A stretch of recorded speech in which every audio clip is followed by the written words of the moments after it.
ছাত্র শিবিরটা একটি ছাত্র সংগঠন, আর আমাদের কোনো স্ট্যান্ড নাই, কোনো দখলদারির কোনো জায়গা নাই, চাঁদাবাজির কোনো রাস্তা নাই। তো এই জন্য আমাদেরকে অনলি যারা ভালোবাসে অথবা যারা ইতিপূর্বে ছাত্র শিবির করেছে তারা ছাত্র শিবির, আর আমাদের কার্যক্রম ইতিমধ্যে তোমরা দেখছো। তোমাদের একটা কোশ্চেন ছিল আমাদের কাছে যে ছাত্র শিবির আমাদের কাছে কি প্রত্যাশা করবে, আমাদের জন্য কি করবে। আমরা বেসিক্যালি কয়েকটা পয়েন্টে তোমাদেরকে কাজ করতে চাই। প্রথমত, তোমাদের ভিতরে স্বপ্ন, যেটা আমি বললাম, স্বপ্নকে জাগিয়ে তুলতে চাই। সেকেন্ড যে বিষয়টা তোমাদের জন্য আমরা করতে পারি সেটা হলো তোমাদেরকে একটা গাইডলাইন দিতে পারি যে এই স্বপ্নে ইতিমধ্যে যারা পৌঁছতে পারছেন অথবা তোমরা যে লক্ষ্যে পৌঁছাতে চাও সেখানে যাওয়ার জন্য কোন রোড ম্যাপ ধরে তোমাদেরকে অগ্রসর হতে হবে, ছাত্র শিবির সেই আয়োজনটা তোমার জন্য করতে পারে। থার্ড যে কাজটা করতে পারে, তোমাদেরকে মোটিভেশন দিতে পারে। কারণ একটা রাস্তায় হাঁটার সময়, অনেক দীর্ঘ পথ যাওয়ার সময় motivation is very important. Boost up করা, কারণ নিজের এই প্রেরণাটা অনেক সময় মানুষ মাঝপথে হারিয়ে ফেলে।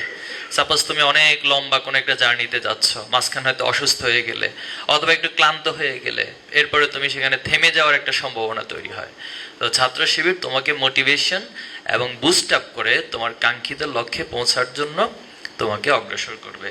এরপরে যে কাজটা আমরা করতে পারি, একটা ট্রেনিং এর ব্যবস্থা করতে হয়। যে কোনো জিনিস অর্জনের ক্ষেত্রে বা লক্ষ্যে পৌঁছানোর জন্য কিছু স্কিল প্রয়োজন, দক্ষতা প্রয়োজন। যে টেকনিকগুলো অবলম্বন করে তুমি তোমার লক্ষ্যে পৌঁছাতে পারবা, সেই টেকনিকগুলো তোমাকে হাতে কলমে ধরিয়ে দেওয়া, এই আয়োজনগুলো আমরা করতে পারি, আমাদের সামর্থ্য আছে।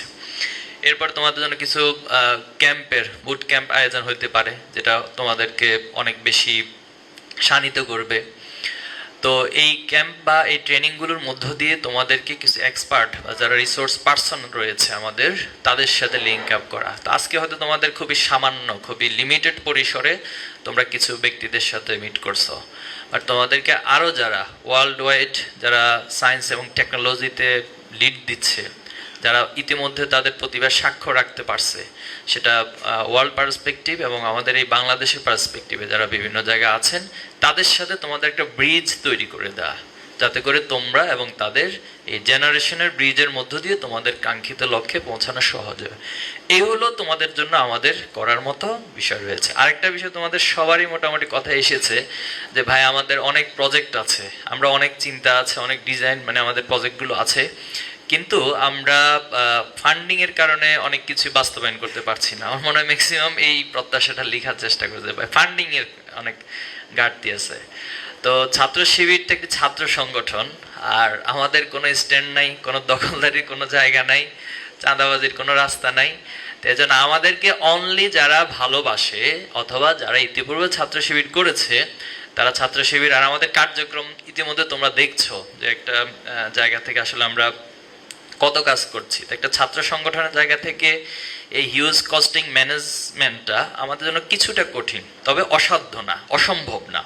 এরপরেও এই যে তোমরা অনেকে বিভিন্ন প্রজেক্টে বাইরে যাচ্ছ, আমরা আমাদের সামর্থ্যের হলে কিছুটা চেষ্টা করছি তাদের পাশে থাকার জন্য। অথবা যারা আমাদের ওয়েল উইশার আছেন তাদেরকে আমরা অ্যাপ্রোচ করি, এই বিষয়গুলো অ্যাড্রেস করি যে এখানে কোনোভাবে আপনার ফান্ডিং করার সুযোগ আছে কিনা।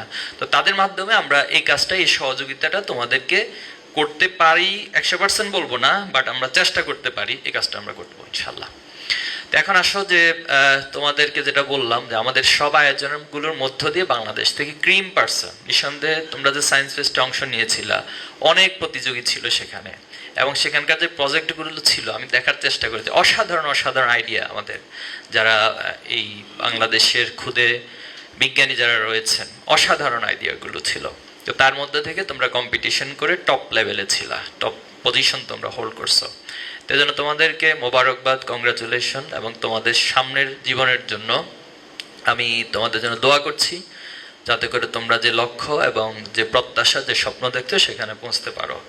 একটা প্রশ্ন আমি তোমাদেরকে করতে চাই, আমরা আমাদের বাংলাদেশকে তো ভালোবাসি সবাই, রাইট? এই বিষয়ে কোনো সন্দেহ আছে? কোনো সন্দেহ নেই, আমরা ভালোবাসি, মনের প্রাণে ভালোবাসি। তো এই ভালোবাসাটাও আল্লাহ রাসূল সাল্লাল্লাহু আলাইহি সাল্লামের সুন্নাহ ছিলেন, তিনি তার দেশকে, মাতৃভূমিকে ভালোবাসতেন। তোমরা নিঃসন্দেহে যারা সিরাত ভালো করে অধ্যয়ন করছো এটা পাইছো যে আল্লাহ সাল্লাল্লাহু আলাইহি সাল্লাম যখন মক্কা থেকে মদিনা হিজরত করতে বাধ্য হচ্ছিলেন, তিনি বারবার মক্কার দিকে তাকাচ্ছেন, মদিনার দিকে অগ্রসর হচ্ছেন, কিন্তু তিনি পিছনের দিকে মক্কার দিকে বারবার তাকাচ্ছিলেন, এবং ওনার হৃদয়ের মধ্যে মক্কার প্রতি যে একটা টান, ভালোবাসা, এটা খুব চমৎকারভাবে ফুটে উঠেছিল বিশেষ করে মদিনা হিজরতের সময়। তো সেই জায়গা থেকে আমরাও পৃথিবীর যত বড়ই হই যাই হই না কেন, আমাদের বাবা মা, আমাদের যে নারীর যে টান রয়েছে, অথবা আমরা যদি দেশের বাহিরে যাই সেখানে দেখবে বাংলাদেশের প্রতি তোমার একটা টান আলাদা ফিল হবে। তুমি যদি ইউএসএও থাকো, তোমাকে 2 মাস 3 মাস থাকার পরে তুমি বাংলাদেশ নামক যে একটা মানচিত্র, আঁকা বাঁকা ত্রিমুখী একটা মানচিত্র, এটার প্রতি তোমার একটা আলাদা টান তুমি ফিল করবা, একটা অ্যাট্রাকশন ফিল করবা। তো এটা স্বভাবজাত, আল্লাহ তাআলা সবার মাঝে এই ন্যাচারালি এই বৈশিষ্ট্যটা তৈরি করেছেন। তো সেই জায়গা থেকে বাংলাদেশকে আমরা ভালোবাসি, কিন্তু বাংলাদেশের জন্য আমরা মিনস হচ্ছে শুধু তোমরা না, ওভারঅল কালেকটিভলি বাংলাদেশের যত মানুষ আছে কতটুকু কন্ট্রিবিউশন করছি। আমাদের এখানে কি নেই? হিউজ রিসোর্স রয়েছে। এখানে মেধার কোনো অভাব আছে? কোনো অভাব নাই, কিন্তু পরিচর্যা নাই। এটাকে যে সুপারভিশনের মধ্য দিয়ে, সুপারভাইজ করার মধ্য দিয়ে যে এই মেধাগুলোকে তার কাঙ্ক্ষিত জায়গায় পৌঁছানো, সে ম্যানেজমেন্টটা আমাদের নাই। তোমরা এখানে যে প্রত্যাশাগুলো করছো অধিকাংশ হলো এটা রাষ্ট্রের প্রতি প্রত্যাশা, কিন্তু রাষ্ট্রকে এটা নিয়ে কোনো চিন্তা আছে? রাষ্ট্রের তো কোনো চিন্তা নাই। গত 15 বছর যারা রাষ্ট্র পরিচালনা করছে তারা হলো দুনিয়ার সবাইরে মেরে কেটে যা ইচ্ছা করব, বাট আমার চেয়ার, আমার পজিশন ঠিক রাখতে হবে। এবং আমরা গত 24 সালের জুলাইতে দেখেছি, যিনি প্রধানমন্ত্রী ছিলেন তিনি বলছেন যে যা ইচ্ছা মেরে ফেলো, কোনো অসুবিধা নেই। পুলিশ প্রশাসন বলতেছে স্যার একটা মারি একটা মরে, সেটাই যায়, বাকিগুলো যায় না। এরপরে আমরা এমন তথ্য পেয়েছি সেখানে যে যারা গভর্নমেন্টের বিরোধিতা করতো অথবা তাদের পাওয়ারের জন্য যারা থ্রেট ছিল, তাদেরকে মারার পর তাদের রক্ত থেকে এক ধরনের পৈশাচিক উল্লাস তারা করত যারা তাদেরকে মারত। তো এই হলো আমাদের রাষ্ট্রকে যারা চালাচ্ছেন বা চালিয়েছেন। আর 5ই আগস্টের পর আমরা দেখতেছি একটা অসম প্রতিযোগিতা, একটা নোংরা কাদা ছড়ে ছড়ে পরিবেশ, যে রাষ্ট্রের শিক্ষা ব্যবস্থা কি হবে দ্যাটস নট ম্যাটার, এটা নিয়ে কারো চিন্তা নাই। এই রাষ্ট্রের ইউনিভার্সিটি যারা পড়াশোনা করছে তাদেরকে কিভাবে করে আগামী দিনে গড়ে তুলবো সেটা নিয়ে কারো কোনো কথা নাই। তুমি খুঁজে পাবা না আমাদের রাষ্ট্রে যারা পরিচালনা করবে রাজনীতিবিদদের প্রত্যেকটা বক্তব্য ধরে ধরে তুমি একটা অ্যানালাইসিস করো, একদিন সময় বের করো, তুমি দেখবা যে এটা নিয়ে কারো কোনো কথা নাই, কারো কোনো চিন্তা নাই, কারো কোনো ভাবনা নাই। সবার ভাবনা হচ্ছে কিভাবে আমি গভর্নমেন্টে যাব, কিভাবে আমার ক্ষমতার চেয়ার নিব, কিভাবে করে আমি চাঁদাবাজি করব, দখলদারিত্ব করব, সব আমার ক্যাপচারে, মানে আমার গ্রিপের মধ্যে সব রাখতে হবে। এই মানসিকতার মধ্য দিয়ে আমাদের এই রাষ্ট্র পরিচালনা হচ্ছে। এজন্য আমাদের যে হিউজ রিসোর্স রয়েছে, ম্যান পাওয়ার রয়েছে এখানে, যে মানব সম্পদ যেটা, এটাকে আমরা কখনোই ভাবতে পারি না, মানব সম্পদে পরিণত করতে পারিনি। আমাদের যে ব্লু ইকোনমি রয়েছে, নিঃসন্দেহে এটা নিয়ে তোমাদের অন্তত অ্যাটলিস্ট স্টাডি আছে যে কি পরিমাণ এখানে আমাদের সম্ভাবনা, যে ব্লু ইকোনমির হিউজ রিসোর্স, যদি এটাকে কাজে লাগাতে পারে, কে কাজে লাগাবে? এখানে কাজে লাগানোর মতো ব্যক্তিগুলো সব ব্রেন ড্রেনের মধ্য দিয়ে তাদের মেধাগুলো সব পাচার হয়ে যাচ্ছে, বাইরে চলে যায়। তাদেরকে আজকে ইউএসএ, ইউরোপিয়ান কান্ট্রিগুলো তাদেরকে হায়ার করে নিয়ে যায়। কিন্তু আমার বাংলাদেশে যারা রাষ্ট্র পরিচালনা করে তারা তোমাদেরকে, প্রতিভাগুলোকে, ব্লু ইকোনমিকে কাজে লাগানোর মতো পরিস্থিতি তৈরি করতে পারে নাই। এজন্য আমাদেরকে অপরের দিকে তাকিয়ে থাকতে হয়, তাদের টেকনোলজির উপর আমাদেরকে তাকিয়ে থাকতে হয়, নির্ভর করতে হয়। তোমরা নিঃসন্দেহে এই তথ্যটা জানবা অনেকেই, যে কুলাউড়া পাহাড়, যেটা আমাদের মৌলভীবাজার, সিলেটের আছে নাকি কেউ? সিলেট মৌলভীবাজার আছেন একজন, থ্যাংক ইউ। তো মৌলভীবাজারের কুলাউড়া একটা উপজেলা, সেখানে একটা পাহাড় আছে, সেই পাহাড়ের নিচে ডিনামাইট পাওয়া গেছে, এরকম একটা তথ্য অনেক আগে আমরা শুনেছিলাম। কিন্তু এটা নিয়ে কারো কোনো মাথা ব্যথা নাই, সরকারের এটা নিয়ে কোনো আকাঙ্ক্ষাই নেই।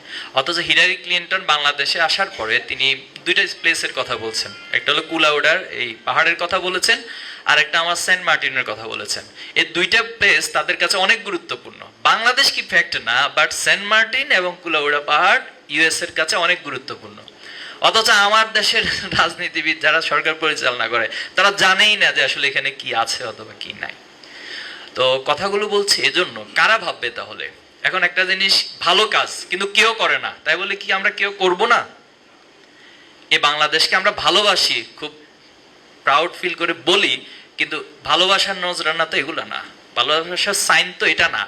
ভালোবাসার সাইন হচ্ছে তুমি আমার এই সম্ভাবনাগুলোকে বের করে এটা কি কেউ কাজে লাগানো যায় সে চিন্তা তোমরা করবে। এখন থেকে স্বপ্ন দেখো, এই স্বপ্নের মধ্য দিয়ে আমরা বাংলাদেশকে পৃথিবীর বুকে মর্যাদাশীল উন্নত দেশ হিসেবে প্রতিষ্ঠিত করবো ইনশাআল্লাহ।